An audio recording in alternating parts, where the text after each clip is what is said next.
Bună seara! Astăzi vă voi prezenta unboxing-ul la iPhone 3GS, modelul pe negru, varianta de 16 GB. Cutia în care vine telefonul este fabricată dintr-un carton destul de tare și este foarte plăcută la atingere. Pe spatele acesteia găsim specificațiile producătorului,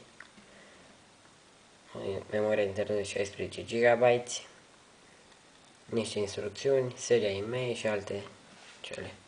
Să vedem ce găsim în cutie. În cutie este iPhone-ul, care vine ambalat într-o husă de plastic pentru protecție. Să vedem ce mai găsim până pornește.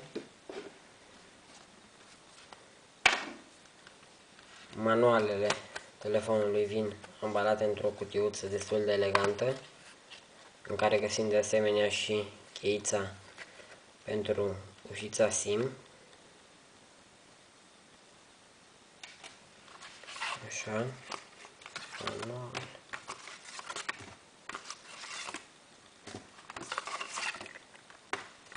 Pe lângă manuale mai găsim și două stickere cu emblema Apple.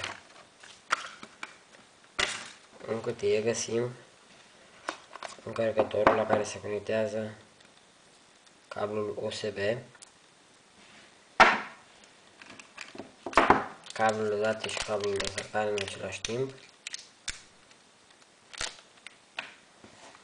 și căștile, care au de asemenea și control al volumului pe fir, foarte micuț și au un sunet foarte bun. Și asta a fost tot ce era în cutie. Cum să vedem iPhone-ul.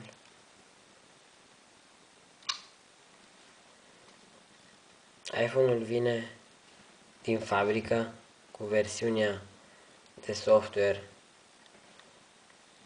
4.0.1.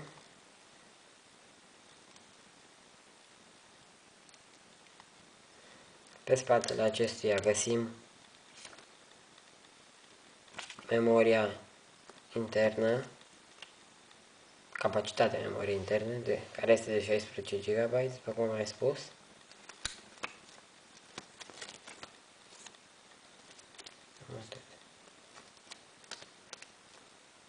Acesta a fost unboxing-ul, vă mulțumesc pentru vizualizare.